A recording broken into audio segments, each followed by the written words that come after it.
Halo semuanya, di video kali ini kita akan membahas tentang krisis keuangan global pada tahun 2008 yang terkait dengan tata kelola ekonomi global. Namun pertama-tama saya akan membahas tentang profil institusi terkait. Yang pertama ada Central Bank atau Bank Sentral yang didirikan pada pertengahan abad ke-17, yang diawali dengan didirikannya bank di Swedia dan Inggris yang kemudian menjadi bank sentral di negara masing-masing. Lalu yang kedua ada International Monetary Fund yang didirikan pada tahun 1944 yang berawal dari konferensi PBB yang dilaksanakan di Bretton Woods, Amerika Serikat. Lalu yang ketiga ada G20 yang dibentuk pada tahun 1999 yang merupakan forum kerja sama multilateral yang terdiri dari 19 negara utama dan juga Uni Eropa. Lalu yang terakhir ada World Bank yang dimana didirikan tahun 1944 dan juga sebagai organisasi skala global yang berafiliasi dengan Perserikatan Bangsa-Bangsa. Pembahasan selanjutnya akan dijelaskan oleh rekan saya. Krisis keuangan global 2008 juga dikenal sebagai krisis hipotenik subprime. Krisis ini berakar dari masalah di sektor perumahan Amerika Serikat dan berdampak secara global dan memicu resesi ekonomi di banyak negara. Banyak bank dan lembaga keuangan memberikan hipotek kepada peminjam dengan resiko kredit yang tinggi. Hal ini memicu pertumbuhan pasar perumahan dan meningkatkan harga properti, dan juga masalah likuiditas dan kerugian yang signifikan. Selain itu, instrumen keuangan kompleks yang dikaitkan dengan hipotenik subprime seperti CDO yaitu Collateralized Debt Obligation dan juga CDS Credit Default Swap mulai mengalami masalah karena nilai aset yang mendasarinya jatuh. Pada tahun 2008 beberapa peristiwa signifikan terjadi. Pada bulan September, Bank Investasi Lehman Brothers mengajukan kebangkrutan yang spektakuler, yang menjadi kebangkrutan terbesar dalam sejarah Amerika Serikat. Hal ini menciptakan kepanikan di pasar keuangan global, dengan penurunan tajam dalam indeks saham dan kerugian yang signifikan bagi investor dan juga ketidakpastian yang meluas. Ketidakpastian pasar keuangan dan kekhawatiran tentang kesehatan lembaga keuangan menciptakan ketidakpercayaan di antara bank-bank yang berdampak pada pasar kredit global. Kondisi ini menyebabkan ke seluruh dunia dan memicu krisis keuangan global yang melanda di banyak negara. Kemudian ada institusi internasional terkait peranannya di krisis global pada tahun 2008. Yang pertama itu ada Bank Sentral. Bank Sentral di beberapa negara mempunyai peranan yang penting untuk mengatasi krisis global yang terjadi pada tahun 2008.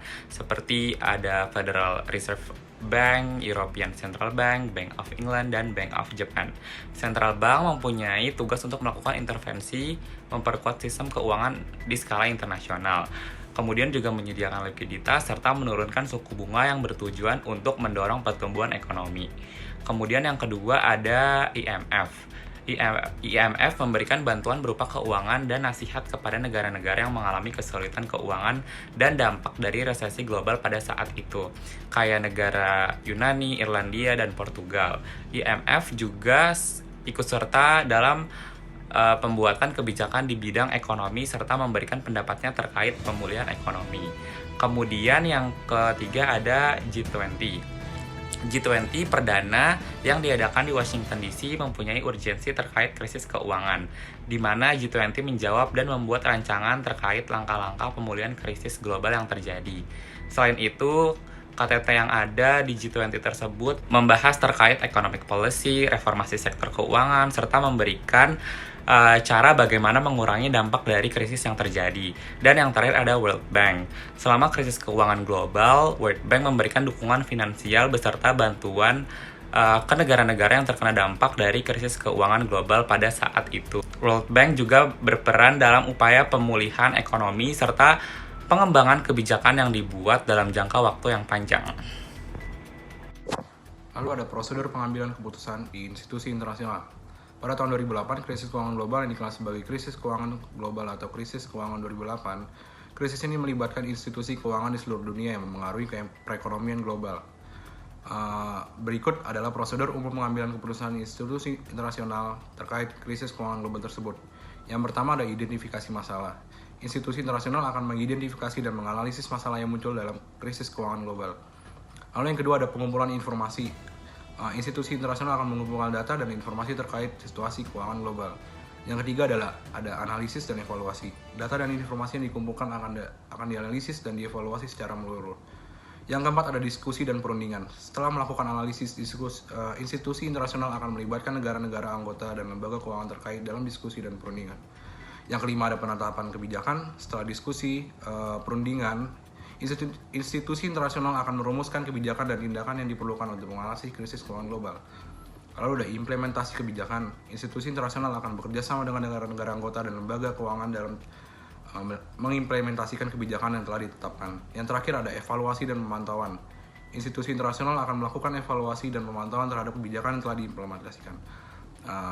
Dari ringkasannya, prosedur ini dapat berbeda-beda tergantung pada institusi internasional yang terlibat dan peran masing-masing lembaga dalam menangani krisis keuangan global yang terjadi. Terima kasih. Situasi saat ini yang dihadapi oleh Bank Sentral pasca krisis 2008 ialah dengan mendorong Bank Sentral menerapkan bauran kebijakan untuk mencapai stabilitas harga dan turut mendukung stabilitas sistem keuangan. Untuk itu, penerapan kebijakan moneter berdasarkan Inflation Targeting Framework atau ITF perlu disertai dengan manajemen aliran modal asing dan kebijakan makroprudensial. Sedangkan isu utama yang dihadapi oleh Bank Sentral pada saat ini ialah isu pemulihan dan percepatan ekonomi pasca COVID-19. Selanjutnya situasi yang dihadapi oleh IMF yang pada tahun 2008 meningkatkan pendanaannya untuk mengatasi krisis. Pada saat ini, mereka sedang menghadapi isu inflasi global 2023 pasca COVID-19 dan perang Rusia-Ukraina. Lalu yang ketiga ialah situasi yang dihadapi oleh G20 yang kemarin telah berhasil menggelar Kongres Akbar mereka di Bali, Indonesia pada tahun 2022 yang mana bertemakan Recover Together, Recover Stronger. Dan hal ini juga membahas dan mencari jalan keluar atas tekanan yang dihadapi oleh dunia pasca pandemi COVID-19. Dan yang terakhir ialah situasi maupun isu yang sedang dialami oleh World Bank yang mana saat ini pasca COVID-19, World Bank menemukan berbagai masalah atas kerjasama mereka dengan negara-negara berkembang, seperti kurangnya transparansi pinjaman bermasalah, manajemen aset yang tertunda, dan lain sebagainya.